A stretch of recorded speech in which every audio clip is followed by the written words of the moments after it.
Hello, welcome to the power education. Power education के हमारे और आपके प्यारे से यूट्यूब चैनल पर आप लोग का बहुत बहुत स्वागत है। आज के सेशन में हम लोग क्लास 12 फिजिक्स, हमारा न्यूमेरिकल का टॉपिक चल रहा है। अध्याय 4 है, परावैद्युत तथा संधारित्र है। और इसमें हमारे पास टोटल 69 क्वेश्चन थे, जिसमें से हम लोग क्वेश्चन नंबर 62 सॉल्व कर चुके हैं। और आज ये आपका लास्ट सेशन होने वाला है इस चैप्टर का। क्वेश्चन नंबर 63 से हमें 69 तक आज हमें सॉल्व करना है। तो इससे पहले के वीडियो के जो लिंक हैं डिस्क्रिप्शन में दे दिए गए हैं, आप वहां से जाकर देख लें। और आप लोग वीडियो को ज़्यादा से ज़्यादा शेयर कर दिया करो, क्योंकि शेयर करने में आपका कुछ जाता नहीं है।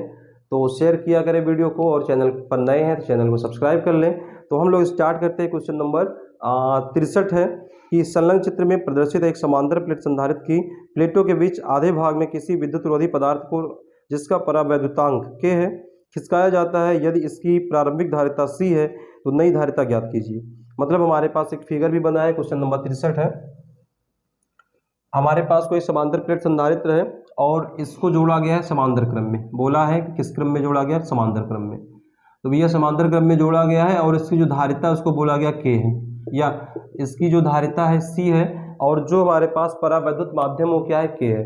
तो हम मान लेते हैं कि ये वाला जो हमारा माध्यम है ये क्या है? वायु के लिए।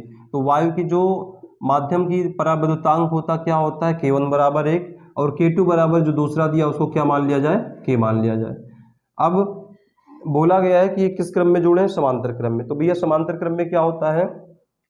बीच की दूरी हमारी सेम होती मतलब D है, लेकिन क्षेत्रफल इनके क्या होते हैं? आधे आधे हो जाएंगे। ये वाला भी आपका क्या होगा? A/2 अब सबसे पहले बोला गया है कि समांतर प्लेट संधारित्र की धारिता C है, तो हम लोग यहाँ पर लिख दें कि समांतर प्लेट संधारित्र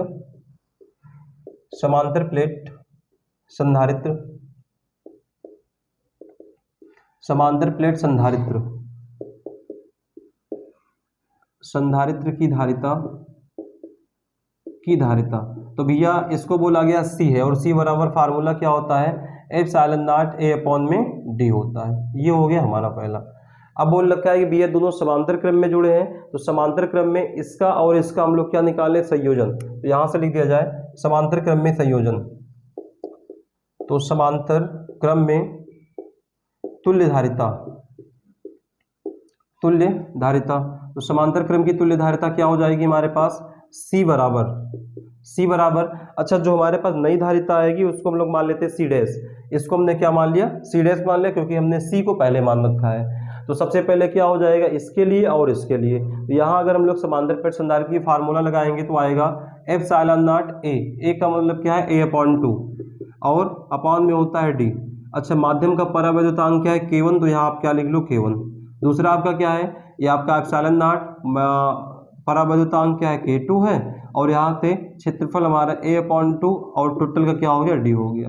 अब यहाँ से आप क्या कर लो कि ये 2 हमारा अपॉन में जा रहा है, तो 1/2 को नीचे ले जाएंगे तो टोटल आ गया 1/2 यहाँ से, 1/2 यहाँ से, इसको हमने कॉमन कर लिया। अब देखो K1 की वैल्यू क्या है? 1 है, तो यहाँ पर क्या बचेगा? ε0 A/d बचा, और इधर हमारे पास K2 की वैल्यू K है, तो यहाँ से बच गया ε0 K A/d। अब यहाँ से क्या कर ले हम लोग कि 1/2 आ गया। देखो ε0 A/d दोनों में कॉमन, तो ε0 A/d हमने कॉमन कर लिया, तो इधर बचा है 1, और इधर क्या बचा है? K बचा है। और ε0 A/d किसकी वैल्यू है? C की। तो यहाँ से जो नई धारिता C है से वो क्या आ गया? 1/2 C और 1 प्लस में K।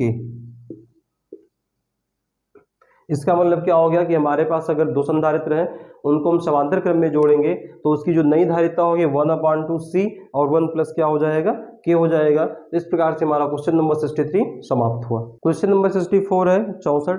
100 पिको फैरेड धारिता के संधारित्र को 100 वोल्ट के विभवांतर तक आवेशित किया गया। इसे एक दूसरे संधारित्र के साथ समांतर क्रम में जोड़ा गया है। यदि अंतिम वोल्टेज 30 वोल्ट हो तो दूसरे संधारित्र की धारिता क्या होगी? कितनी ऊर्जा ह्रास होगा और उसका क्या होगा? तो सबसे पहले में दिया गया कोई संधारित्र है जिसकी धारिता 100 पिको फैरेड है। क्वेश्चन नंबर 64 है। तो C बराबर कितना दिया? 100 पिको फैरेड। अब इसको बदलेंगे फैरेड में, तो 100 को लिख सकते हैं 10⁻2, और पिको फैरेड का मतलब हो गया 10⁻−12, तो ये हमें मिल गया 10⁻10 फैरेड। अब बोल रखा है इसमें कि इसको 100 वोल्ट के विभवांतर से जोड़ा गया, या 100 वोल्ट का विभवांतर से आवेशित किया गया। V की वैल्यू 100 वोल्ट है। अब सबसे पहले भैया अगर हमें C और V दिया, कुल आवेश Q बराबर पता कर लो C इंटू वी। तो C की वैल्यू 10 की पावर माइनस 10 है, V की वैल्यू 100 को लिख सकते हैं 10 की घात 2, तो कितना आ गया 10 की घात माइनस 8 कूलाम। क्या आ गया है, Q बराबर 10 की घात माइनस 8 कूलाम। अब हमसे बोल रहा है कि इसे एक दूसरे संधारित्र के साथ समांतर क्रम में जोड़ा गया है। तो हमारे पास एक कितना है 100, एक हमारे पास संधारित्र जिसकी धारिता क्या है 100 है, और दूसरा हमारे पास C है, मतलब मान लेते हैं कोई हमारा नया संधारित्र जिसे हमने कह दिया C, तो C को जोड़ दिया गया है 100 के साथ, किस क्रम में, समांतर क्रम में। तो अगर इसके हम लोग फिगर की बात कर दे तो ऐसे बन जाएगा, ये हमारे पास एक है C है और इसको हमने जोड़ दिया है 100 माइक्रोफैरड के साथ समांतर क्रम में, ये 100 माइक्रोफैरड हो गया, माइक्रो नहीं पी को दिया है, और ये वाला हमने क्या मान लिया C, और यहाँ पर क्या है एक बैटरी है, यहाँ पर क्या हो गया हमारे पास एक बैटरी हो गया। तो अब सबसे अच्छा, अब बैटरी का वोल्टेज कितना है 100 वोल्ट है। अब सबसे पहले हम क्या कर लें कि C और मतलब जो हमारे पास नया संधारित्र है C और 100, इन दोनों का समांतर निकालेंगे तो क्या आ जाएगा C प्लस 100 आ जाएगा। तो यहाँ से हम सबसे पहले क्या लिख दें, C व 100 माइक्रोफैरड, सॉरी 100 पिकोफैरड, 100 पिकोफैरड का समांतर क्रम, समांतर क्रम। तो भैया इनका समांतर क्रम मान लेते हैं C डैश आएगा, तो C डैश बराबर C प्लस में 100 है, तो ये हमारा हो गया 100 पिकोफैरड, और 100 पिकोफैरड को हम लोग कितना लिख सकते हैं 10 की घात माइनस 10, 10 की घात माइनस 10, ठीक है। डायरेक्टली हमने क्या लिख दिया 100 पिकोफैरड को 10 की घात माइनस 10। अब हम लोग क्या निकाले, हमें दिया गया है कि इनका विभव 30 हो जाता है, तो सबसे पहले हम लोग यहाँ से क्या निकाल लें, विभव उभयनिष्ठ विभव। तो उभयनिष्ठ विभव का फार्मूला क्या होता है, उभयनिष्ठ विभव, उभयनिष्ठ विभव बराबर होता है V बराबर Q अपॉन C, मतलब कुल आवेश, कुल आवेश, और बटे में क्या आ गया है धारिता का मतलब कुल धारिता, ठीक है। तो देखो कुल आवेश हमें कितना मिल रहा है, सॉरी कुल उभयनिष्ठ विभव कितना है, अब हमें जो विभव मिलता है वो 30 वोल्टेज का, मतलब जब हमने इन दोनों को जोड़ दिया श्रेणी समांतर क्रम में तो विभव 30 वोल्ट मिल रहा, 30 लिख दिया। कुल आवेश कितना है 10 की घात माइनस 8, और जोड़ने के बाद धारिता कितनी आई है C प्लस 10 की घात माइनस 10। अब यहाँ से क्या हो जाएगा, इसका गुणा करवाएंगे तो आ गया 30C, प्लस में इसका गुणा कराएंगे 30 गुणे 10 की घात माइनस 10 आ गया, बराबर में 10 की घात माइनस 8 आ गया। इसको इधर भेज दिया जाए तो 30C बराबर 10 की घात माइनस 8 गुणे, अच्छा इसको हम क्या लिख सकते हैं, 2 अंक इधर लाएंगे दशमलव तो हो जाएगा 0.30 गुणे 10 की घात माइनस 2 अंक इधर आ गए, इसका मतलब यहाँ पर 2 पावर घटेगी, आ गया माइनस 8। तो यहाँ से हमारे पास क्या हो गया, यहाँ से हम लोग 10 की घात माइनस 8 को कॉमन लेंगे तो यहाँ 1 बचेगा, माइनस 0.30 आ गया, और 10 की पावर माइनस 8। अब हम क्या करेंगे, 1 में से 0.30 माइनस करेंगे तो आएगा 0.70 इंटू 10 की पावर माइनस 8। अब हम लोग क्या कर ले, अगर दशमलव को यहाँ ले जाएंगे, यहाँ पावर माइनस 2 जाएगी, तो ये हो गया आपका 70 गुणे 10 की घात आपका कितना आ गया 2, मतलब 10 हो गया माइनस का, और यहाँ से भैया ये आपकी किसकी वैल्यू आ गई 30C की, तो C की कितना हो गया 70/30 गुणे 10 की घात माइनस 10। तो ये आपका क्या आ गया है कि जो हमारे पास फैरड, इतना फैरड हमारे पास क्या आ गया धारिता, मतलब जो हमारे पास अगला वाला था इसकी धारिता कितनी आ गई है। अच्छा यहाँ से चाहो तो 0 से 0 हमारा कैंसिल हो गया, C बराबर कितना मिल गया 7/3 गुणे 10 की घात माइनस 10 फैरड। तो एक तो हमें आंसर मिल गया, इतनी धारिता आ गई। अब आगे इसमें क्या बोल रखा है, अब बोल रखा है कि कितनी ऊर्जा का ह्रास होगा। तो ऊर्जा का ह्रास का मतलब क्या हो जाएगा भैया कि प्रारंभिक ऊर्जा में से हम लोग अंतिम वाली ऊर्जा को माइनस कर देंगे। तो प्रारंभिक ऊर्जा का मतलब क्या हो गया कि जो हमारे पास पहला संधारित्र है C1, इसको मान लेते हैं C1 C2, और ये वाला हमारा बाद की ऊर्जा हो जाएगी, ठीक है। तो यहाँ से इसको आप नोट कर लो। इसके आगे हम लोग लिखते हैं, इसके आगे हम लोग क्या लिखेंगे ऊर्जा ह्रास। तो ऊर्जा ह्रास का मतलब हमारे पास क्या आ जाएगा, ऊर्जा ह्रास, ऊर्जा ह्रास या ऊर्जा हानि दोनों बात एक ही है। तो ऊर्जा ह्रास का मतलब हमारे पास आ गया प्रारंभिक ऊर्जा माइनस में, प्रारंभिक ऊर्जा माइनस में बाद की ऊर्जा, अंतिम ऊर्जा लिख दिया जाए, अंतिम ऊर्जा, ठीक है, अंतिम ऊर्जा। तो प्रारंभिक का मतलब क्या हो गया कि जब हमारे पास केवल और केवल एक संधारित्र था। तो देखिए हमारे पास प्रारंभिक ऊर्जा का मतलब क्या हो गया 1/2 C1 V1 स्क्वायर, माइनस में अंतिम ऊर्जा क्या हो गई जब हमने 100 पिकोफैरड के साथ C को जोड़ा है, तो यहाँ से हमारे पास आ जाएगा 1/2 C प्लस में, अब 100 को हमने क्या लिख दिया 10 की घात माइनस 10, और V1 का मतलब क्या हो गया, बाद हमारे पास V2 स्क्वायर, मतलब जब हमने 100 पिको फैरेड के साथ C को जोड़ दिया तो इसका जो विभवांतर था 30 वोल्ट था। अब यहाँ हम लोग वैल्यू रखेंगे तो 1/2, C1 की वैल्यू हमारे पास 10 की घात -10 है, V1 की वैल्यू हमारे पास 100 थी मतलब 100, और 100 का स्क्वायर माइनस में 1/2। अब यहाँ से इसको थोड़ा हम लोग इरेज कर रहे हैं, यहाँ से हमारे पास क्या आ गया है कि C की वैल्यू कितना है 7/3 इंटू 10 की पावर -10, और प्लस में क्या है 10 की पावर -10 है, और B2 का मतलब हो गया 30 का स्क्वायर। अब इसको सॉल्व करेंगे हम लोग तो हमें क्या मिल जाएगा, देखो ये हमारा 1/2 पूरे में कॉमन बाहर कर लो, बाहर कर लिया, ये हमारा 10 की घात -10 है, और देखो 100 को लिख सकते हैं 10 की घात 2, और 10 की घात 2 का वर्ग आ गया 10 की घात 4, माइनस ये आपका कॉमन बाहर है 7, देखो ये आपका है 10 की घात -10 को बाहर कर लो कॉमन, 10 की घात -10, यहाँ क्या बचा 7/3 प्लस 1, तो 7/3 प्लस 1 का एलसीएम लेंगे, 3 एकम 3 मतलब 7 3 10/3, तो ये आपका आ गया 10/3 हो गया है, और ये आपका हो गया 3 त्रिका 9 मतलब 900 आ गया। अब इसको सॉल्व करेंगे, 3 एकम 3 से काट दिया, आ गया 300, और ये आपका 1/2, देखो यहाँ सॉल्व कर दिए, 10 की घात 10 में से 4 जोड़ेंगे, 10 की घात -6 बचा है, माइनस यहाँ देखो हमारे पास है पहले तो हमारा 3 है, ठीक है, गुणे में ये आपकी 10 की घात 2 2 1 3, और 10 की घात -10 में 3 जोड़ेंगे, 10 की घात -7 आ गया। अब यहाँ से हमारे पास क्या है 1/2 10 की पावर -6 माइनस, अच्छा इसको अगर हम लोग चाहें तो एक अंक घटाएंगे तो क्या आ जाएगा 0.3 इंटू 10 की पावर -6 हो गया। अब यहाँ से भैया 1/2 10 की घात -6 कॉमन हो गया, तो क्या बचा है 1 - 0.3 बचा है, और यहाँ से इसको हम लोग सब्ट्रैक्ट करेंगे मतलब घटाएंगे 1 में से, एक में से 0.3 घटाएंगे तो 0.7 बचेगा, 1/2 इंटू 0.7 इंटू 10 की पावर -6, इसको डिवाइड कर दिए तो आ जाएगा 0.35, तो हमारे पास जो ऊर्जा हानि U बराबर है 0.35 इंटू 10 की पावर -6 जूल आएगा, ठीक है, ये हमारे क्या आएगी ऊर्जा हानि आएगी, और यहाँ से एक अंक दशमलव इधर ले जाएंगे तो हमारा हो जाएगा 3.5 गुणे 10 की घात -7 जूल।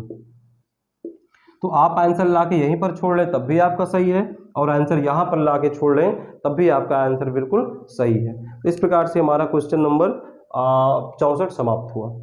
देखिए क्वेश्चन नंबर हमारे पास 65 है। एक परिवर्तित संधारित्र को 200 वोल्ट की बैटरी से जोड़ा गया है, यदि संधारित्र की धारिता 10 माइक्रोफैरड से बदलकर 2 माइक्रोफैरड कर दी जाए तो ऊर्जा में क्या परिवर्तन होगा। तो सबसे पहले में दिया गया 65 में कि हमारे पास जो कोई बैटरी है इसका वोल्टेज दिया है V बराबर ये में दिया 200 वोल्ट। अब बोल रहे इसकी जो धारिता है पहले हमारे पास कितनी है 10 पिको, पहले हमारे पास इसकी धारिता जो है 10 माइक्रोफैरड, तो ये हो गया 10 माइक्रोफैरड, और इससे बदलकर कितनी कर दी जाए 2 माइक्रोफैरड। तो बोल रहे हैं कि इसकी ऊर्जा में क्या परिवर्तन होगा। तो भैया ऊर्जा में परिवर्तन के लिए हम क्या कर लें, ऊर्जा परिवर्तन का मतलब हो गया कि ऊर्जा व्यय, ऊर्जा परिवर्तन बराबर क्या हो गया कि प्रारंभिक ऊर्जा माइनस में बाद की ऊर्जा, माइनस बाद की ऊर्जा।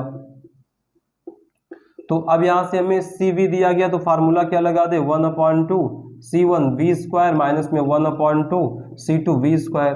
अब यहां से आपका 1/2 V स्क्वायर कॉमन है, क्या बच गया C1 माइनस C2, वैल्यू रख दिया जाए।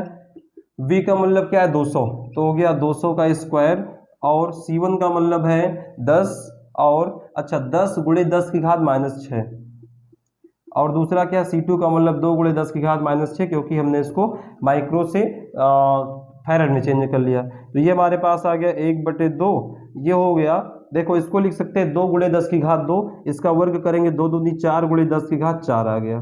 यहाँ पर आपका 10 की घात -6 कॉमन है, तो 10 में से 2 घटा दिए तो 8 आ गया, 2 एकम 2 चौके 8, तो ये आपका हो गया 4 चौके 16 गुणे 10 की घात, यहाँ पर घटाओगे तो आ गया -2, तो ये आपका क्या हो जाएगा राइट आंसर 16 गुणे 10 की घात -2।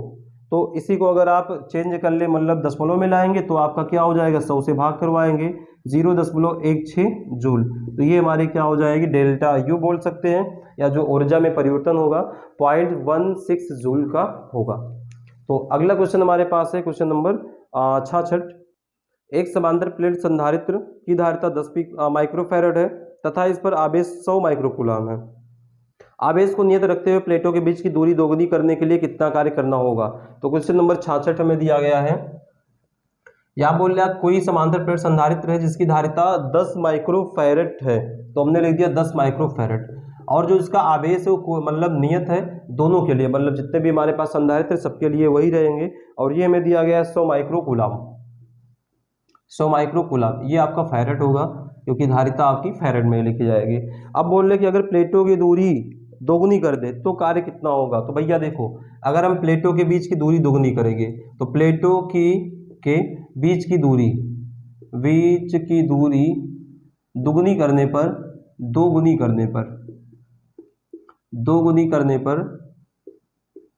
पर धारिता आधी हो जाती है। धारिता कितनी होती है भैया, धारिता आधी होती है। अब आधी कैसे होगी, क्योंकि C जो होता है वो इन्वर्सली प्रोपोर्शनल होता है 1/d के, ठीक है। ये आपका समांतर प्लेट संधारित्र का फार्मूला है, C बराबर एप्सिलॉन नॉट A/d। तो अगर हम लोग प्लेटों के बीच की दूरी दुगनी कर दें तो हमारी धारिता क्या होगी, आधी हो जाएगी, क्योंकि एक दूसरे के व्युत्क्रम होते हैं। तो पहले हमारी धारिता 10 थी, अब कितनी हो जाएगी, आधी का मतलब 5 माइक्रोफैरड। अब हम लोग किया गया कार्य निकाल ले, तो किया गया कार्य अगर हमें निकालना है तो हम लोग यहाँ पर लिख देते हैं किया गया कार्य W बराबर, तो W बराबर क्या हो जाएगा, हमें ऊर्जा दिया गया है तो अंतिम ऊर्जा में से पहले को घटा देते हैं। तो अब यहाँ से फार्मूला हमारे पास क्या होगा, U2 माइनस U1। अब U2 का मतलब क्या है, हमें Q और C दिया गया है, तो हमने फार्मूला क्या पढ़ा है, half Q square upon C। तो ये क्या हो जाएगा, हाफ Q स्क्वायर अपॉन में 2 का मतलब C2 माइनस में 1/2 Q स्क्वायर अपॉन में U1 का मतलब C1, और यहाँ से आपका 1/2 Q स्क्वायर कॉमन आ गया, तो क्या बचा 1/C2 माइनस 1/C1। अच्छा, यहाँ से Q को हमने क्यों Q1 Q2 नहीं लिया, क्योंकि बोला गया कि आवेश हमारा नियत है, दोनों के लिए सेम वैल्यू रख दिया जाए। तो देखो यहाँ से आपका क्या आएगा, ये आपका होगा 10 स्क्वायर गुणे 10 की घात -6 बराबर आ गया 10 की घात -4 कूलम। इधर आपका क्या आएगा, 10 गुणे 10 की घात माइनस, ये आपका आएगा 6, तो बराबर आ गया 10 की घात -5 फैरड। अब हम लोग वैल्यू रखेंगे, तो यहाँ से आपका आ गया 1/2। अच्छा, ये आपका 1/2, Q का मतलब क्या है, 10 की घात -4 का स्क्वायर कर दिया 1/C2। C2 का मतलब आपका है, अच्छा C2 का मतलब आपका क्या है, ये आपका हो गया 5 गुणे 10 की घात -6, तो 10 की घात -6 तो हम लोग एक काम करते हैं, यही वाला वैल्यू रखते हैं, क्योंकि अभी हमें एलसीएम लेना है तो पावर फिर बराबर करना होगा। तो हम लोग क्या कर ले, यही वैल्यू लेंगे। तो हमारे पास देखो C2 की क्या है 5 × 10 की पावर -6 और C1 की क्या है 10 × 10 की पावर -6। तो ये हमारा हो गया भैया 1/2, ये 10 की पावर 2 चौके -8, और इसको 10 की पावर -6 बाहर कर लो, 10 की घात -6, यहाँ आपका 1/5 माइनस 1/10 बचा है। अब इसको थोड़ा सॉल्व करेंगे तो क्या मिल जाएगा, 1/2 गुणे इसको ऊपर लेंगे तो हो गया 10 की घात -2। अच्छा, ये एलसीएम लेंगे 10 आएगा, और 5 दूनी 10 -10 एक कम 10, 2 - 1, तो ये हमारे पास कितना बचा है 1/2 × 10 की पावर -2 × 1/10। अब ये हो गया हमारे पास कितना, ये आपका हो गया 0.5, भाग कर दिए 0.5 गुणे 10 की घात -3, तो आपका आंसर ऐसा आ रहा तो इसे लिख लो, और अगर 5 गुणे 10 की घात -4 आ रहा है तो इसे लिख लो, और एक कार्य है, कार्य का मात्रक क्या होगा, जूल होगा। तो चेक कर लिया जाए आपका आंसर कैसा आ रहा है, 0.5 × 10 की पावर -3, मतलब ये वाला आपका राइट आंसर आ रहा है, ठीक है। तो फिर से बोल रहे, आप चाहे ये लिख दो चाहे ये लिख दो, आपका आंसर एकदम सही रहेगा।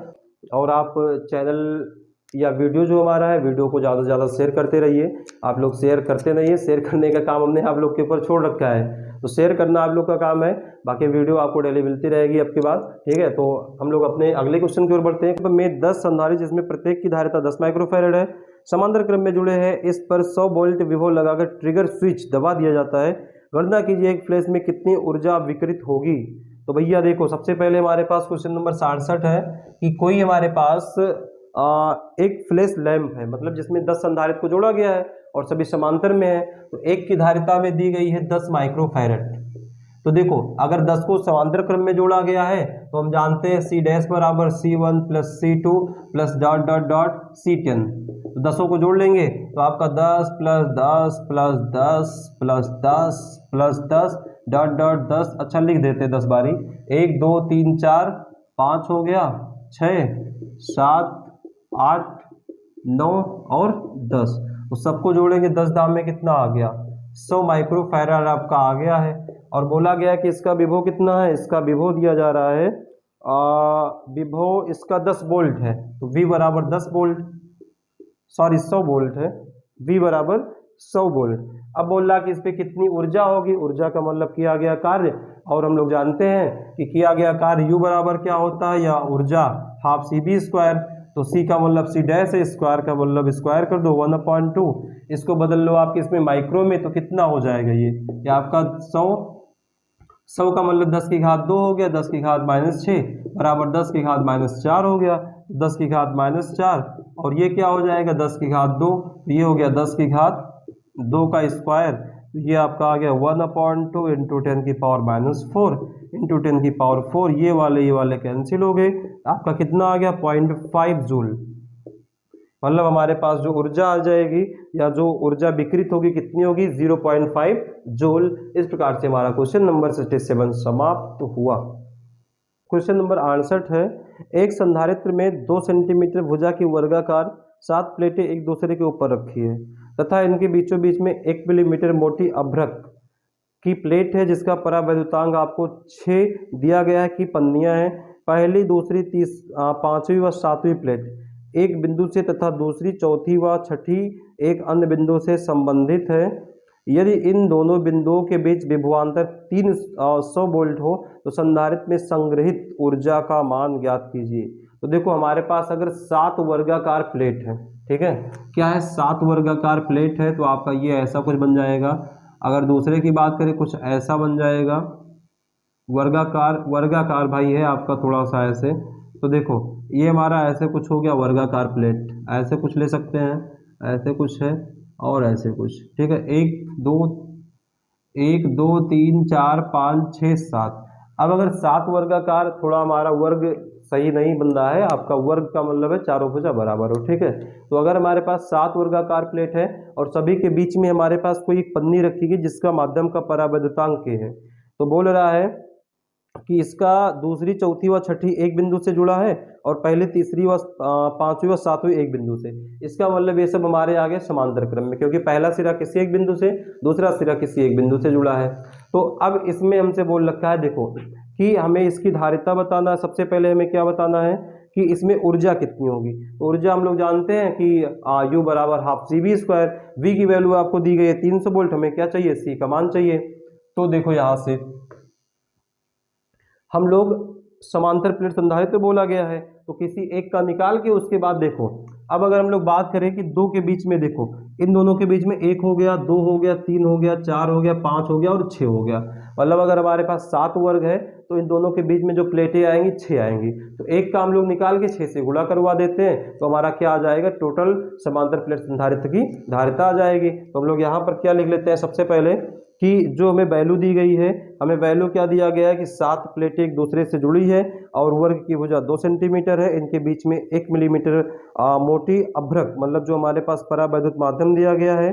और उसके बाद हमसे क्या बोल रखा है कि इसका जो क्षेत्रफल कैसे आएगा। देखो अब सबसे पहले आपको वर्ग की भुजा दिया है, क्वेश्चन नंबर कितना है 68। तो वर्ग की भुजा भी अगर आपको दिया है तो वर्ग की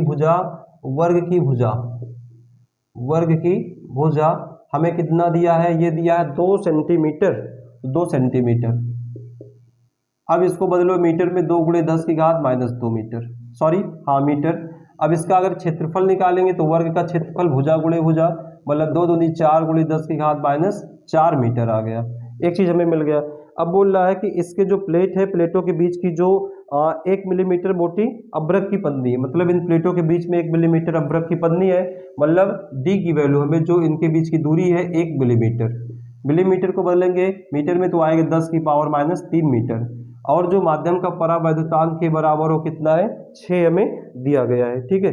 बाकी एप्सिलॉन नॉट की वैल्यू हम लोग जानते हैं तो अब यहाँ सबसे पहले अच्छा V की वैल्यू कितना है 200 वोल्ट, 300 वोल्ट है, 300 वोल्ट। तो सबसे पहले C बराबर हम लोग एक का निकालेंगे एप्सिलॉन नॉट के A अपॉन में D, और एक का निकालने के बाद 6 हमारे पास है, 6 से गुणा करवा दो। अब यहाँ से आ गया 6 गुणे एप्सिलॉन नॉट की वैल्यू 8.85 गुणे 10 की घात माइनस 12, के का मान 6 है, ए का मान कितना है, ए का मान 4 गुणे 10 की घात माइनस 4 बटे में डी का मान कितना 10 की घात माइनस 3।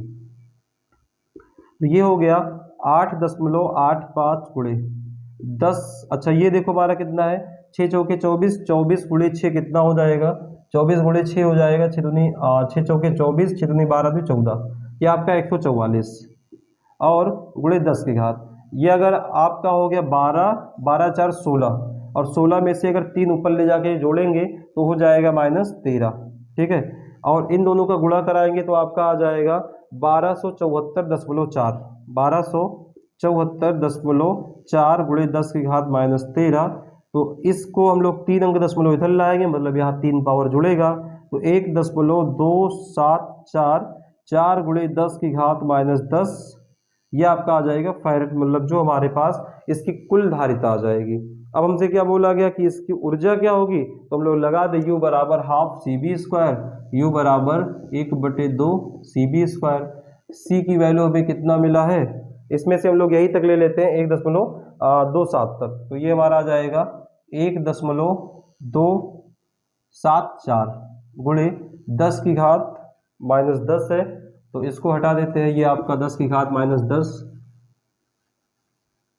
10 की घात -10, और V का मतलब कितना हो गया 300 है, तो इसको लिख सकते हैं 3 गुणे 10 की घात 2, तो ये आपका हो गया 3 गुणे 10 की घात -2 का स्क्वायर।